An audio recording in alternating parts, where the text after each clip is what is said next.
From the dawn of civilization to the modern world, the art of caregiving has been an enduring thread woven into the fabric of humanity. Nursing, as we know it today, stands as one of the most vital pillars of healthcare, but its journey has been anything but static. It has transformed dramatically across centuries, shaped by cultural shifts, groundbreaking discoveries, and the relentless dedication of those who answered the call to care. Join us as we delve into the fascinating history of nursing, tracing its humble beginnings, its evolution through the ages, and the pivotal role it plays in shaping the world of medicine today. It is believed that the first recorded aspects of nursing place the inception of the profession during the height of the Roman Empire, around 300 AD. It was during this time that the empire sought to place a hospital within every town under its rule. As such, there were many nurses during that time who assisted in inpatient medical care within the newly created hospitals, alongside doctors. As the Roman Empire became the Byzantine Empire, they further innovated within the field by creating two fully developed hospitals within the great city of Constantinople, which housed both male and female nurses. These nurses were known as hyporga and helped to push forward nursing on a more global scale. However, it's important to note that nursing became much more popularized in Europe during the Middle Ages, due primarily to its spread by the Catholic Church. When taking a glimpse at nursing in the Middle Ages, there was a myriad of advancements and innovations that were implemented within the nursing industry during these years, helping to form some of the roots of modern nursing. During this period of time, the industry was still largely based on religion, with the vast majority of available nurses consisting of nuns and even monks. Hospitals functioned in a myriad of ways, housing lepers and refugees among the typical sick and injured patients. It was due to this that a nurse's role within the hospital involved a wider range of duties than may be seen today. Around the late 500s to early 600s, the first Spanish hospital was created in Mérida, Spain, with many of its nurses being supplied by the Catholic Church. They were explicitly told to care for all of the sick, no matter their nation of origin or the religion they belonged to. While many of these European hospitals began to fall into disrepair in the 800s, Emperor Charlemagne came to the decision to restore and equip these hospitals with all of the latest medical equipment of that time. The emperor also demanded that hospitals should be attached to every cathedral and monastery within Europe, which helped to spur demand for even more nurses. It was during the dawn of the 10th and 11th centuries that nursing began to expand, due primarily to a number of different rulings within Europe. For one, monasteries started housing hospitals inside their premises, as well as a separate infirmary, though this was only to be used by those that identified as religious. Within these monasteries, nurses were made to provide patients with any type of service that they asked for or required, even outside of general health care services. This model of nursing became increasingly popular throughout many countries, primarily of Germany and France, providing the general outline for how nurses are expected to treat their patients today. Nurses were often asked to provide assistance and care by traveling to neighboring areas in order to make house calls. Not only did many monasteries house hospitals, it was also around this time that each church was required to have a hospital contained within the structure. However, these churches were more difficult to maintain than their monastery counterparts, due in large part to the fact that monasteries existed within the countryside, while churches were often set in the city, meaning that more people would require the services of the nurses and doctors.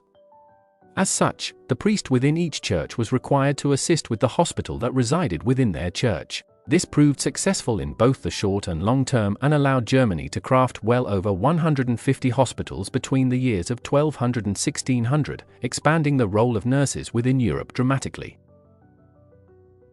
The mid-1000s also saw a rise in what is known as charitable houses, as they were brought over to England by the Normans during their conquest and eventual capture of that very country. This type of healthcare facility was different from those of churches and monasteries, due in large part to nurses providing certain richer customers with alms and other medicines. The alms, in particular, were utilized in burial preparations, thus becoming highly sought after. This style of aid was distinctly new from anything seen in the past and seemed to usher in a new era of nursing. Unfortunately, as Europe entered the beginning of the 17th century, nursing as a whole became exceedingly diminished for a wide variety of reasons. For one, most monasteries were shut down during the Protestant Reformation, as well as the hospitals within them. The nuns that had been working as nurses were made to leave the profession and stay at home. It was due to this that nursing largely stagnated between the 17th and 18th centuries in Europe, as there were simply not enough hospitals available. However, in the few areas of Europe in which the Protestant rule had not spread and Catholics still retained control, the role of nurses remained largely the same, diminished only in numbers. In fact, those that practiced nursing were beginning to develop new services as well, particularly the act of offering care to those within the estate of their patrons. While staying at the estate, these nurses would often be required to perform the duties typically undertaken by apothecaries, physicians, and surgeons. While nursing faced more tumultuous times during the years to come, nurses remained in demand more than ever and were often tasked with administering certain health care services to patients that might have been wary of the care provided by actual doctors. That being said, the roots of modern nursing began to take shape in the 18th and 19th centuries. During these years, Britain and North America were at the forefront of innovation within the industry, though with each introducing different forms of nursing to the market. When looking at the rise of modern nursing within Europe, it's important to note that Florence Nightingale helped to change the nature of the profession forever. Around the early to late 1900s, nursing was becoming more important than ever, as nurses were needed on the front lines of the many wars being waged, from the Crimean War to the Civil War. Nurses were sent to attend to the sick and wounded soldiers in battle. Florence Nightingale began her illustrious nursing career as a nurse within the Crimean War that took place in the mid-1850s, tending to injured soldiers on the battlefield. During this time, deaths from injuries were commonplace, due to the lack of general hygiene and the huge amount of fatal infections that resulted from these wounds. Upon encountering this, Nightingale asked for and received aid from the British government that allowed for much better hygiene throughout the battlefield and nearby hospital. It was due to this that the rate of death from infections dropped drastically in but a short period of time. Throughout the rest of her life, Nightingale advocated for sanitary living conditions for patients, as well as providing similar designs to be implemented within hospitals, an ideal that has spread throughout the entirety of the nursing profession throughout the following years. It was because of the influence of Florence Nightingale that nursing as a profession became what it is today, though both Europe and the US offered different advancements throughout the period leading up until now. As for Europe, the nursing profession flourished when, in 1860, Nightingale opened the very first nursing school in London, which was known as the Florence Nightingale School for Nurses. This helped to pave the way for more and more schools being founded and opened officially for prospective nurses to receive actual training and education for the field they were entering, thus providing roots for modern nursing. While Florence Nightingale is one of the most popular nurses in history, it is not to be believed that she was the only notable figure in the field of nursing. In fact, there were a few others that helped to provide advancements to nursing in the 1800s. For instance, Clarissa Harlow Barton was a nurse who founded the American Red Cross soon after the Civil War, while Linda Richards and Agnes Elizabeth Jones helped to create a number of nursing schools throughout the US and Japan during the mid to late 1800s. These women worked tirelessly to provide high-quality health care to anyone that needed it, providing the model for nursing that still exists today. Within Europe, Germany, France, and Britain were at the forefront of bringing nursing into the modern age. Germany brought back what are known as deaconesses in the early 1800s. A deaconess is basically a nurse in charge of providing health care for other women in the area. Despite the fact that deaconesses had all but vanished for a few centuries before then, they were brought back by Theodor Fliedner in 1836 when he opened a deaconess motherhouse situated nearby the Rhine River. This move allowed for the floodgates to open in Germany, popularizing this form of nursing. By the dawn of the 20th century, there were reportedly well over 5,000 deaconesses in all of Europe, primarily Germany. This number swelled to nearly 50,000 by the late 1950s. In fact, deaconesses were even found to be located in other countries as well, such as the US and Canada. As for France, they also seemed keen on contributing to the nursing profession in the late 1800s and early 1900s. In France, nursing was still largely centered around religion. Within the nearly 1,500 hospitals located all throughout France, the nursing staff was comprised of well over 10,000 Catholic nuns in 1870. This number increased even more so in the next 40 years to 15,000. However, at the dawn of the 20th century, the French government moved to create a system wherein hospitals were more heavily secularized, in order for hospitals to receive the proper support that they needed from outside of the church. This allowed for a better quality of care for all patients. The First World War gave a huge boom to nursing within the country.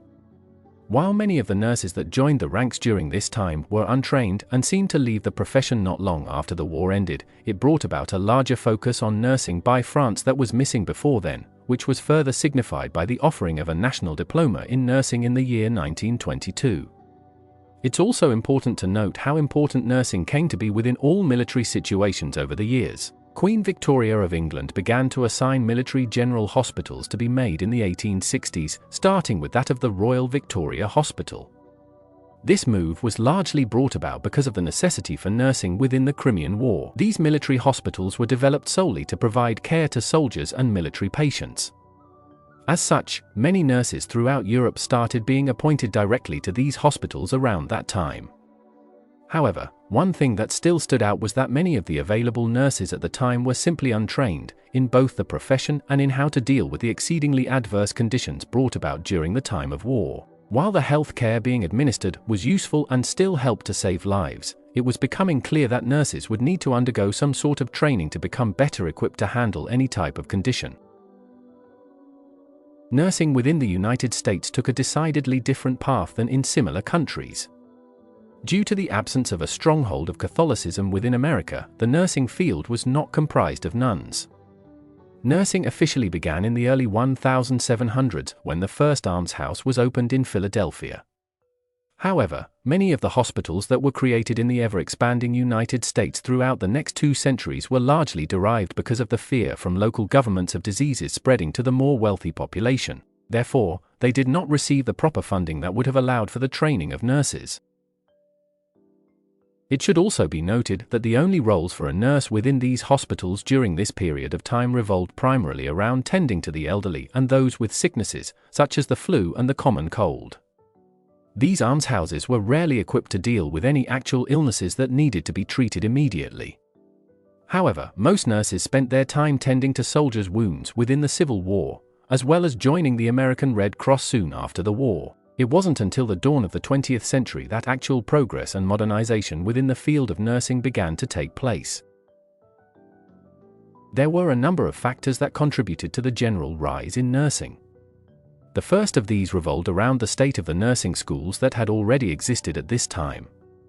While these schools were somewhat useful at training nurses, they were solely controlled by nurses.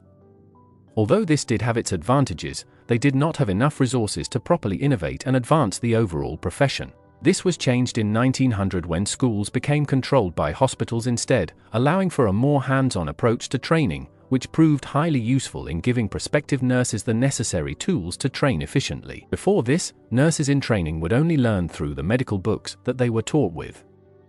This change in schooling allowed for a bigger emphasis to be placed on earning a nursing degree, which paved the way for a total of 294,000 trained nurses in the late 1920s, in comparison to around 150,000 untrained nurses. At this time, most of these nurses were women. One of the more ambitious nursing programs brought to America was Frontier Nursing Service, which was founded by Mary Breckinridge. This organization was designed to provide nursing care to poor citizens living in the more rural areas of the U.S., further expanding the scope and definition of all that nursing entailed. Many of the modern advancements in nursing took place after World War I and into World War II, when technology was starting to take a bigger role in the world. At the dawn of World War I, Britain's nursing presence was striking low, with just over 10,000 nurses enrolled in the 2 premier military nursing services in the area, which included the Princess Mary's Royal Air Force Nursing Service and Queen Alexandra's Imperial Military Nursing Service. The nurses enrolled in this service were sorted into staff nurses, sister, principal matron and matron-in-chief. Despite the low presence of nurses in Britain at this time, the war created a resurgence throughout the country. For example, at the beginning of the war, it is estimated that there were just over 2,200 members within Queen Alexandra's nursing service, while this number ballooned to well over 10,000 nurses by the conclusion of the war. Within the US and other countries, World War II proved even more beneficial in regards to how it pushed respective governments to provide more support for nursing. Within Britain, nurses involved in the QAIMNS service mentioned previously would travel with soldiers to the battlefront of every campaign Britain was involved in during the war. While nurses were not commissioned officers at the onset of the war, they were soon given the ability to gain rank, up to brigadier, due to the fact that they largely faced the same horrific conditions as the soldiers themselves. The nursing profession within the United States became as popular as it is today due primarily to its huge focus within World War II. Many women from around the nation were desperate to give care to the soldiers that were fighting across the seas. As such, the entire prospect became an attractive one, as nurses were being called heroes more than ever during this period. This led to thousands upon thousands of women volunteering for the cause. Despite the fact that many nurses went in untrained, they received a wealth of specialty training while overseas by dealing firsthand with the atrocities they were presented with on the front. As such, they brought home a large toolset of skills after the war that were valuable within the medical profession. The government took notice of this and placed millions of dollars into the ever-expanding healthcare industry, just at the moment when the technological age was beginning, allowing for an increase in medical innovations. For instance, more and more schools began to offer additional nursing courses that would lead to licensed and registered nurses, as well as master's and doctorate nursing programs in the 1950s and 70s respectively. The American Nurses Association also saw the publishing of an American Journal of Nursing, which allowed both nurses and doctors to stay up to date on the latest studies and research pertaining to the field. The 20th century also paved the way for a larger and more expanded role for nurses, introducing a number of distinct areas in which nurses could specialize in, including such specialty care as orthopedics, trauma, critical care, pediatrics, and neonatal nursing. Throughout the years leading up to the current day, nursing also saw a shift away from the typical description of a doctor's assistant to performing many of these duties themselves, including everything from performing procedures to prescribing medication. In fact, in today's industry, nurses can choose to receive training in well over 200 unique healthcare specialties. When looking at how the nursing profession has progressed since its inception when nurses were largely Catholic nuns to the bustling industry it is today, it's important to understand that the reason for this occurring is due primarily to the added specialties that our current and prospective nurses could choose to focus in. As nursing is generally all about the care of a person, a nurse's duties can cover a large variety of different practices. Some of the most common of these include pediatrics, neonatal, disabilities, women's health communities, family, and orthopedic nursing, among others. This allows for a huge amount of diversity within the field of nursing that has never used to be present before the last 50 or so years. While in the late 1800s and 1900s, those looking to become nurses would simply go to school and achieve certification in nursing, it's now possible to attend nursing school and choose any number of degrees to graduate with. Here's a small look at what those are. For instance, in the US you can choose to receive a diploma in nursing, which merely requires 3 years of study and a certain amount of hours of hospital-based work. This type of degree is the oldest such nursing degree and has been present since the late 1800s. Today, students have the added option of choosing to pursue an associate's degree in nursing, as well as a bachelor's degree, master's degree, or even a doctorate degree in nursing. Each successive degree requires extra years of study, though also gives students better career opportunities within the field of nursing upon graduation, an advantage that only presented itself in the 1960s and 70s. Upon obtaining any one of these degree types, students will then have the opportunity of taking a licensure examination and becoming registered nurses.